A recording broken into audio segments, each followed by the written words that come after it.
of the prisoners. Maybe it was the sanctity of the cell.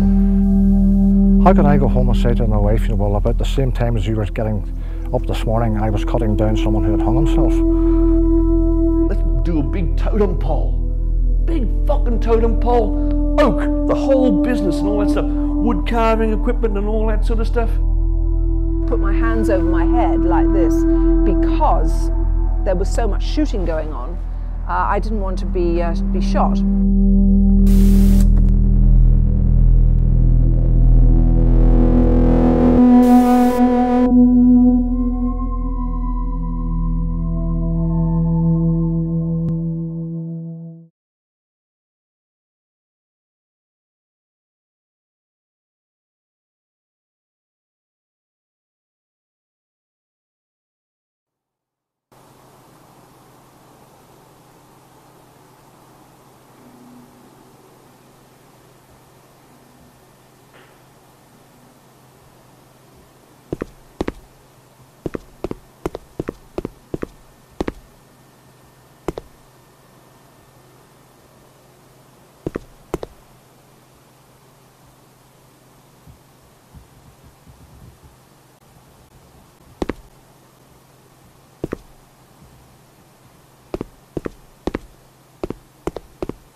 You'll notice if you take a look down there that there's a metal plate.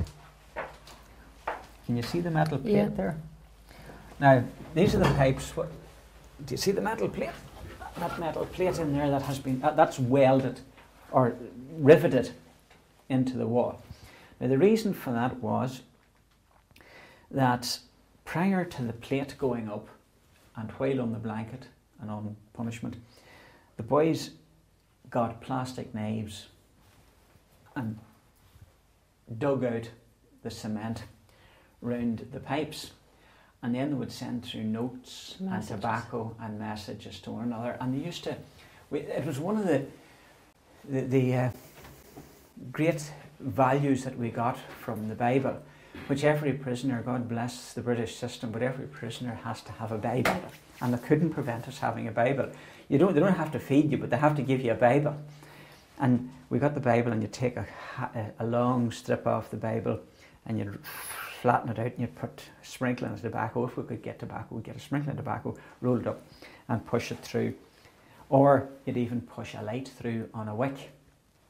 And how you made a wick was, we had any piece of cotton towel we could get, and you took the string out of the towel, and you unloosened it and made it into a wick. And then we used to use we would smuggle in a flint from a lighter and a small piece, the tube of a biro, the inside of the biro where the ink runs, piece of that, and put the wick or the flint into the top of that. Make a wee bit of cotton, set it down on the floor, and then get either a wheel from a lighter. You just took the wheel out of the lighter, you didn't get either the wheel or a piece of a razor blade, the tiniest wee piece of a razor blade, as long as you get a spark. Get the spark. Flick, flick, flick, until that would light up. And once that lit up, then you put your wick into it and got the wick lit, and you had a wee spark. And I seen them coming right down from cell 2, right to the bottom, down the wing. And Ben would have been smoking just a sprinkling of tobacco.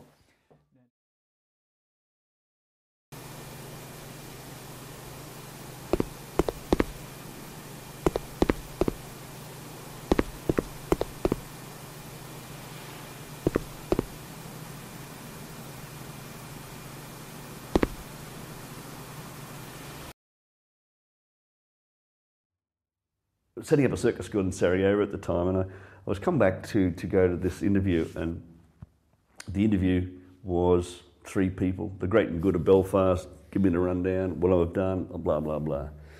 But it wasn't until I came into the cache that I really knew what an interview was about, because I was asked to come over to see all the army councils, the 5 participating army councils of the cache. And this was just such a fun thing, because there it was, I talk about sphincter tightening times. what was I arguing for? I had no idea. But I walked into a double cell like this and all the chairs are around, you know. And I was asked to sit here as soon as I came in the door. So I just sat down thinking, I wonder what's going to happen here. And 8 blokes came in. Well, wasn't it the OC? There's the Minister for Culture, here's the Minister for Education, here's the Minister for Jail Talk, here's the Minister for Sport, here's the Minister for such and such, here's the Minister for the Interior, here's the Minister for the Escape Committee, here's the Minister for this.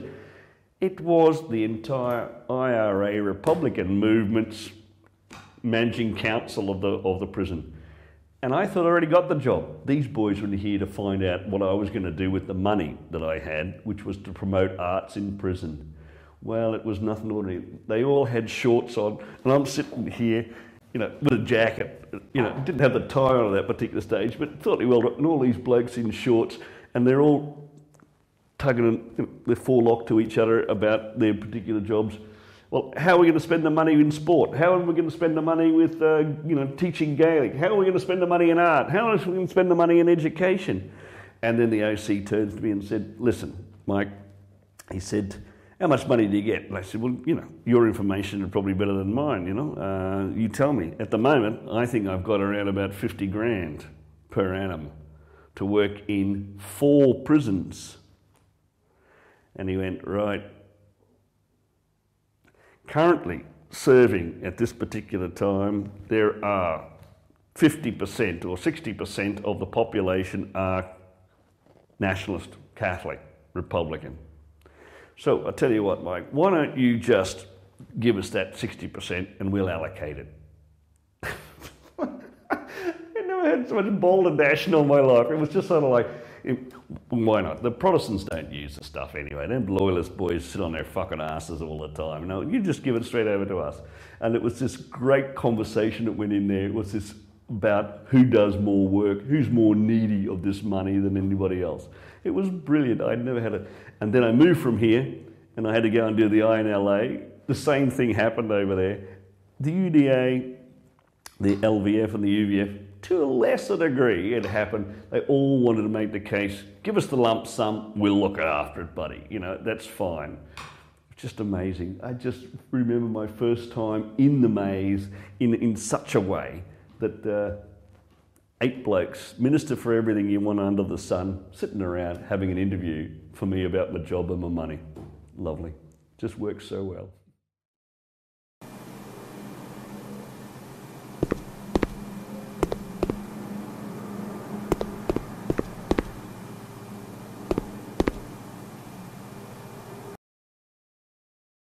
The only other prison I'd ever been inside was Exeter Jail in Devon in England, where I was a student, and I was a student journalist, and I wanted to write about the prison, so I went in to Exeter Jail. This was totally different to that jail. That jail was a huge, great, booming, on several stories, and there was, there was staircases and wires to stop people throwing themselves off and killing themselves, and it was very, very old, which in its own way was very depressing and gloomy and dismal.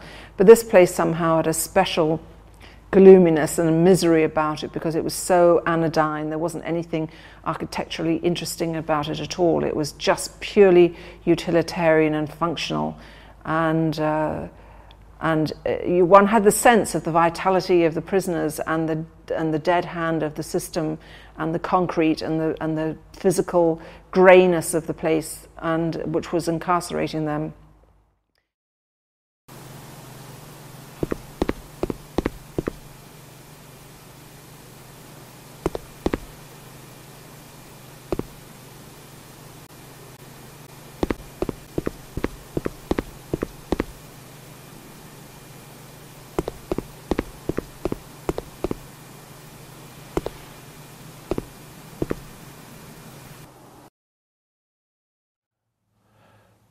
I've only ever really ran into one guy who was on the dirty protest at the time. It was in the RVH. I was down with my wife, and I won't mention his name because he's a family man actually. He wouldn't thank me for doing it. But we were sitting talking, funny enough, with a cup of coffee each, and we're talking about the times, and we're talking about the dirty protest basically, and the hunger strike and things like that.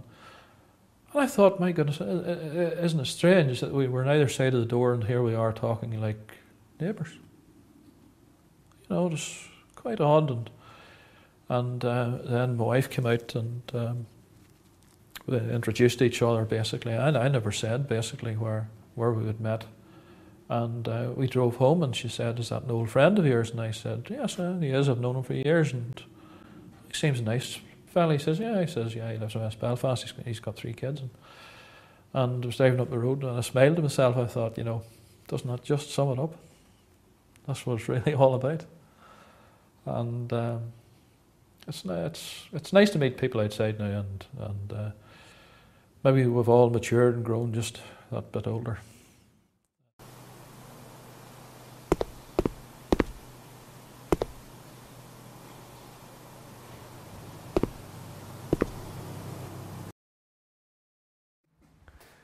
So when we were making the documentary, we'd come into the prison, come into the blocks, talk to the prisoners, do some filming, and then part of the deal was at the end of the day we'd have what they called wash up with the prison governor, who was Bill Trasdell at the time, who was really good governor, and sort of supportive of what we were doing, but obviously quite anxious about what we did and what we showed. And the agreement that we reached with the Northern Ireland office is that we could film anything in the prison as long as it didn't jeopardize security. And we, of course, were happy to abide by that. And I remember coming back at the end of one day, talking to Bill in his governor's office over a cup of tea from a china cup, and he said, "Okay, what have you been doing today, Peter?" And Steve Hewlett, my producer, who would have been with me. And I said, "Oh, we've been in the Loyalist wings just like this. This is a Loyalist wing, and we saw the band." And the governor said, "Band? What band?" And I said, "The band in H, whatever number H block it was. It wasn't actually this particular one, but it was one that was identical to this." He said, "But there aren't any bands." And I said, "Well, I'm afraid there are. There's a band in H, whatever it is. And they're practicing, he said. "What with?" And I said, "Well, they've got instruments." He said, "But they're not allowed instruments."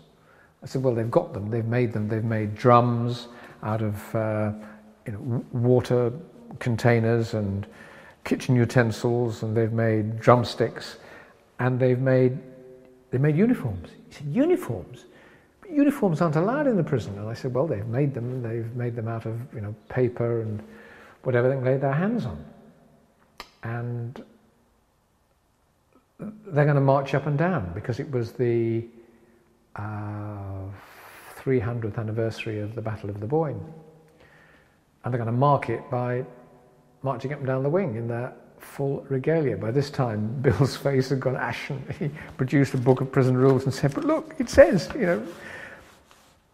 no uniforms, no instruments." And I said, "Well, sorry, Bill, but that's what's happening in one of your wings, and they're going to do it, and we'd like to film it." He said, "But you can't film that."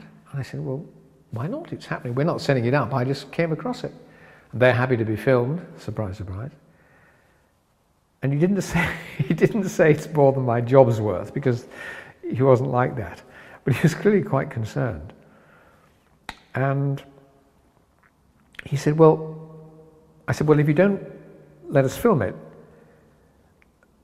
when we finish the documentary and people say, 'Yes, but what were you not allowed to film?'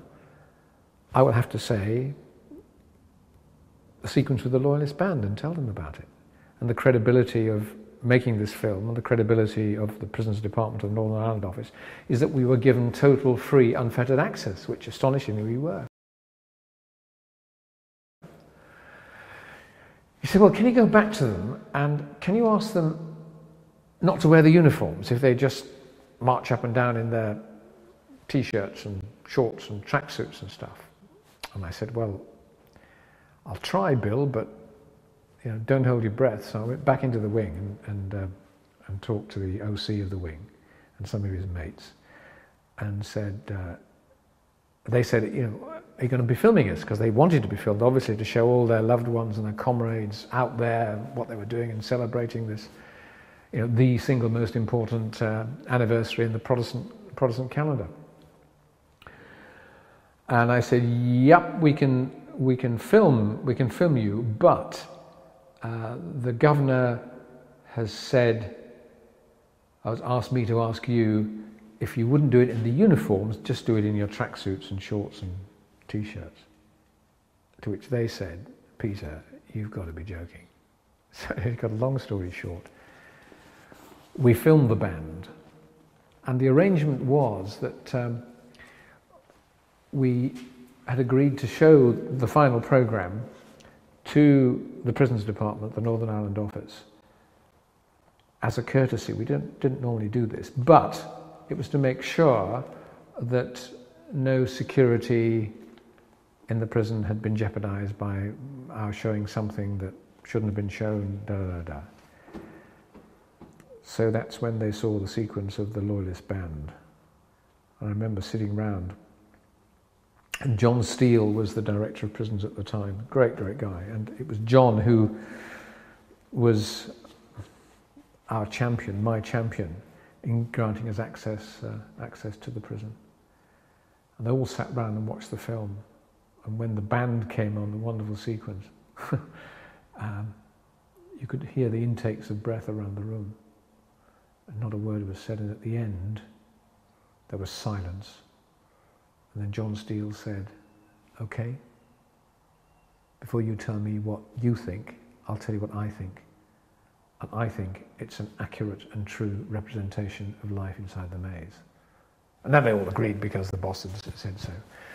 But it was one of the things that I'll always remember. And the Loyalists thought it was fantastic, and Loyalists and Protestants outside thought it was great that they were carrying on the tradition which had brought many of them to this place anyway.